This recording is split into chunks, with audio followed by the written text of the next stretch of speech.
Bonjour à toutes, j'espère que vous allez bien. Alors, cette semaine, le compte à rebours est lancé avant la rentrée et c'est précisément le sujet dont j'avais envie de vous parler aujourd'hui, puisqu'il ne nous reste plus que quelques jours.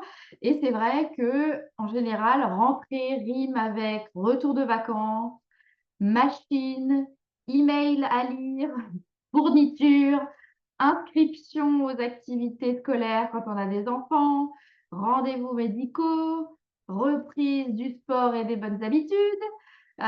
Et puis voilà, tout ça pour éliminer évidemment les excès de l'été qui, effectivement, déjà rien qu'à nous entendre parler de toutes ces choses-là, est bien loin et les effets de l'été, évidemment, très vite envolés.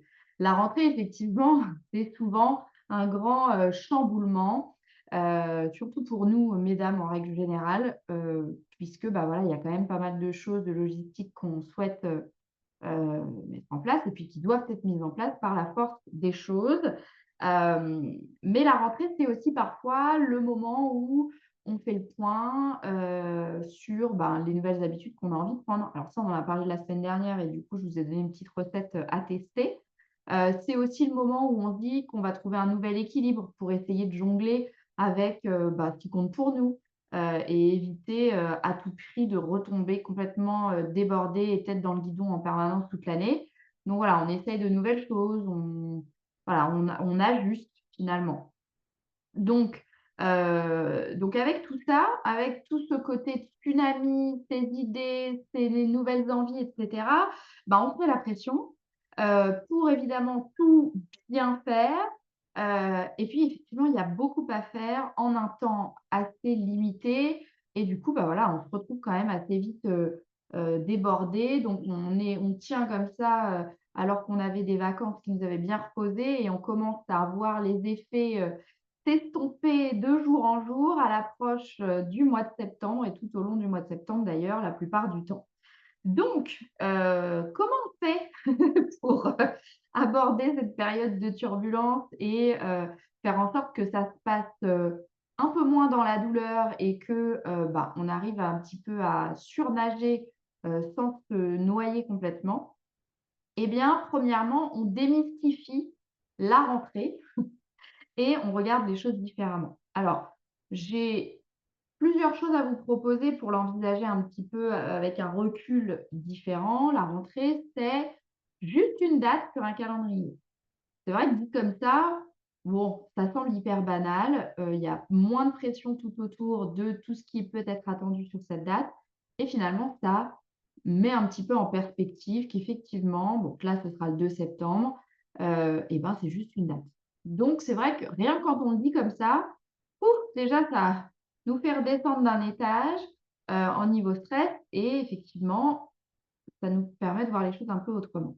La rentrée n'a pas non plus besoin d'être parfaitement, gérée, puisque quoi qu'il arrive, de toute façon, elle va avoir lieu. C'est-à-dire que vous soyez prête ou que vous soyez pas prête, que vous ayez tout fait dans l'ordre, les vêtements marqués, les trucs, parfaitement, pliés, repassés, prêts, les enfants aux 4 épingles, le coiffeur, le truc, le machin, que vous l'ayez préparé comme ça ou que vous ayez fait les choses, comme vous avez pu et ou alors à la one again.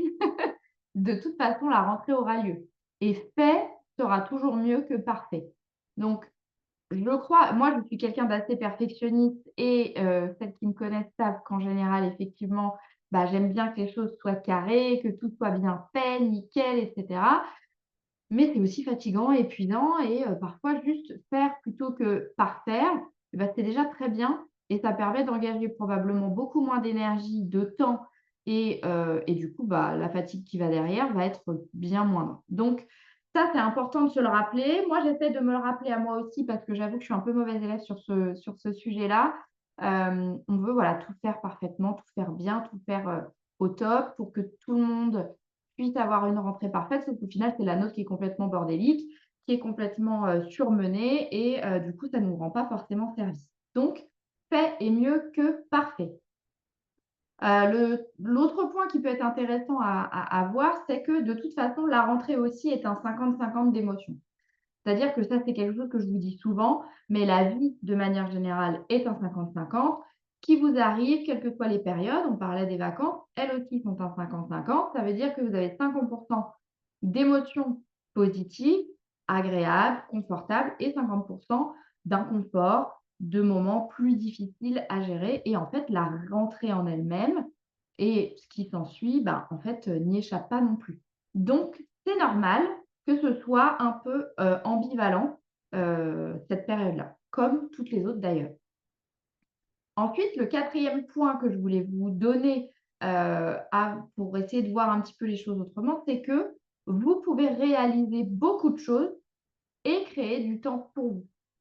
Ça, c'est vrai que ça semble complètement, un petit peu contradictoire quand je vous le dis, mais en vrai, c'est possible. Parce que encore une fois, et si vous me suivez depuis un petit moment, vous savez que dès lors que vous allez planifier les choses, vous pouvez planifier énormément de tâches, mais planifier aussi des moments de rien, des moments pour vous, des moments pour vous poser. Et c'est clairement des périodes, que ce soit le mois de juin qui est aussi en général assez chargé, ou le mois de septembre, qui est effectivement une période de reprise, de renouveau, de lancement, de mouvement et parfois de débordement. Ben, c'est aussi possible sur cette période-là et c'est dans ces périodes-là qu'on oublie de le faire, qu'on laisse passer justement tous ces moments à la trappe et encore une fois, comme je l'avais dit dans une précédente vidéo, ça n'a pas besoin d'être long, ça n'a pas besoin d'être compliqué et ça n'a pas besoin d'être cher.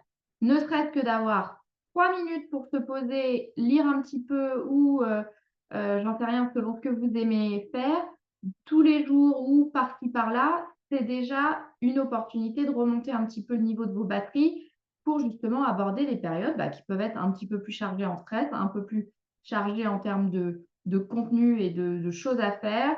Et ça, il ne faut pas l'oublier parce que sinon, on finit complètement à plat au bout de 2 minutes et ce n'est pas l'objectif.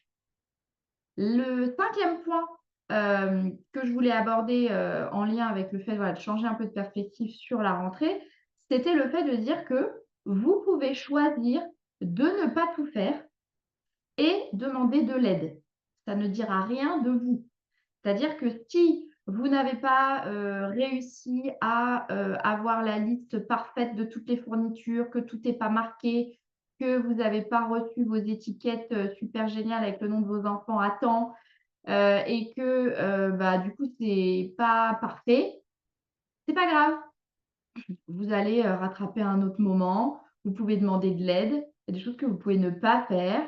Voilà, il y a des ça arrive, ça ne dira rien de vous en tant que femme, en tant que maman. Voilà, des mamans qui oublient des choses, ça arrive. Des mamans qui ont pas, tout le truc parfait, bah, ça arrive aussi. Ce ne sont pas de moins bonnes mamans pour autant et bah, peut-être qu'elles sont un peu moins stress d'ailleurs et que c'est pas plus mal, aussi. Donc, c'est intéressant d'y réfléchir et de se dire que parfois, on peut être un petit peu moins bon élève et puis, bah, faire comme on peut surtout, sans se mettre la rate au courbouillon et s'épuiser en 2 minutes. Maintenant qu'on a, voilà, un petit peu pris du recul par rapport à cette rentrée, heu, l'idée, c'est de gagner en efficacité et en productivité pour justement, ben, réussir à être efficace sur ce qu'on a envie de faire, et justement ne pas, pédaler dans la semoule et perdre notre énergie à procrastiner ou à, ne pas savoir par où commencer, faire 10 000 trucs, en même temps et être nulle part à la fois. Et donc, évidemment, je vais vous parler de planification, puisque quand vous planifiez, vous évitez de tourner en boucle dans votre cerveau sur toute la liste de ce que vous devez faire. Vous évitez de devoir garder en mémoire toute la liste des tâches que vous devez accomplir et finalement, avoir du mal du coup à vous y mettre. Parce que vous allez vous répéter 1 milliard de fois que vous êtes débordé, que vous avez énormément de choses, qu'il y a ça, il y a ça, il y a ça, il y a ça. Mais au final, c'est du temps de cerveau et c'est du temps où vous ne passez pas à l'action. Donc, mes conseils.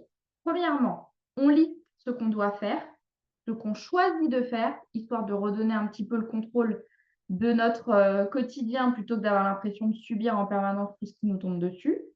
2, décider combien de temps vous voulez dédier à chacune de ces tâches et de ces actions, d'accord? Ensuite, on prévoit, on en a parlé juste avant, un moment pardon, pour vous dans la semaine pour recharger les batteries et 5 petites minutes par jour pour respirer. Respirer, lire, vous poser, ne rien faire, du silence, aller dehors, que vous voulez. 5 minutes tous les jours. Ensuite, on planifie dans l'agenda toutes les choses de la liste. On jette la liste. Si, si, on la jette. On n'en a plus besoin dès lors que c'est dans l'agenda. Vous jetez comme ça, vous n'avez plus besoin d'y penser. Ensuite, qu'est-ce qu'on fait? On ouvre l'agenda, on accueille l'inconfort parce qu'évidemment, il y aura de l'inconfort au moment de se mettre au truc qu'on n'a pas envie de faire et on passe à l'action. On y va. On respire un bon coup et on y va. OK? Ensuite, vous pouvez vous féliciter évidemment et recommencer jusqu'à ce que, vous ayez fait ce que vous aviez décidé de faire avec votre petite dose évidemment de moments de pause, de moments de recharge des batteries et puis, de moments, peut-être en famille, avec les autres, avec vos amis, avec votre partenaire pour justement, aussi apprécier un petit peu cette, période un petit peu chargée qu'on connaît, pour nombre d'entre nous, souvent au mois de septembre. Rappel, dernier rappel, ne révolutionnez pas tout d'un coup, d'accord? Un nouvel objectif à la fois, ça c'est plus pour les choses que vous avez envie de mettre en place en septembre. Un petit pas tous les jours, au fur et à mesure, petit à petit, on avance, on avance, on avance. Mais on ne change pas tout, d'accord? Donc là, c'est ma petite recette pour essayer de vous déstresser tant que possible d'ici le début du mois prochain, de, vous aider un petit peu à démarrer sereinement, cette période et puis si vous sentez que, vous êtes complètement sous l'eau, que vous avez besoin d'aide parce que, déjà, il faut faire le tri, savoir par où commencer, les différentes choses que vous voulez mettre en place, tout se bouscule avec, les choses du quotidien et que, du coup, vous avez du mal à trouver de la place, ne serait-ce qu'à trouver de l'air pour savoir où vous allez, que c'est compliqué, hem et que du coup, en fait, tout est complètement enseveli, vous y compris, sous tout ce qui se passe autour de vous et que vous avez besoin d'aide. N'hésitez pas à me faire signe, on va mettre de l'ordre, on va faire de la place, on va organiser tout ça pour que surtout, surtout, vous ne vous noyez pas et que vous arriviez surtout à recréer du temps pour les différentes choses qui sont importantes, du temps pour ce qui vous fait envie et vous fait plaisir et puis voilà, de remettre un petit peu tout ça en perspective, de faire descendre un petit peu la charge émotionnelle, qui peut parfois être un petit peu lourde à porter. Donc voilà, ça c'est ma spécialité. N'hésitez pas à me solliciter pour me demander, je vais y arriver, de l'aide. Hem, c'est loin d'être immuable, c'est loin d'être infaisable. Avec un peu d'accompagnement et de soutien et de travail sur soi, on y arrive très bien et vous verrez qu'on aborde, du coup, les choses complètement différemment et avec beaucoup plus de sérénité, de calme, n'est-ce pas? Et c'est tout ce que je vous souhaite évidemment pour cette fameuse, rentrée. Et c'est marrant parce que je discutais avec l'une de mes clientes, qui est étrangère et qui vit à l'étranger, qui me disait: «Oh mais vous les Français, la rentrée, c'est vraiment toujours quelque chose» et cette cliente en question vient de s'expatrier en France et pour elle aussi, la rentrée, c'est tout un truc aussi. Donc finalement, je crois qu'elle a pris la mesure de notre, ressenti, typiquement français, semblait-il, de la rentrée. Donc voilà, c'est un sujet qui nous concerne, je crois, toutes, de près ou de loin ces derniers temps et c'était important pour moi d'en parler pour essayer de vous faire redescendre un petit peu en pression, moi y compris d'ailleurs, ça me fait pas de mal de vous faire cette vidéo au passage, parce que les cordonniers sont parfois les plus mal chaussés et ça me fait du bien de mettre en application aussi, ce que je vous conseille, aujourd'hui, parce que moi aussi ça va me faire du bien d'y voir un petit peu plus clair, à l'approche de cette rentrée. Voilà pour aujourd'hui. J'espère que ça vous aura aidé, que j'arrive pas trop tard avec mes gros sabots, pour, vous briefer sur la rentrée. Évidemment, on continuera la semaine prochaine sur un autre sujet. Je ne sais pas encore, de quoi je vais vous parler, mais évidemment, je serai au rendez-vous et j'espère que vous aussi. En attendant, je vous souhaite un très bon week-end et je vous souhaite une super rentrée du coup et puis je vous dis à très vite.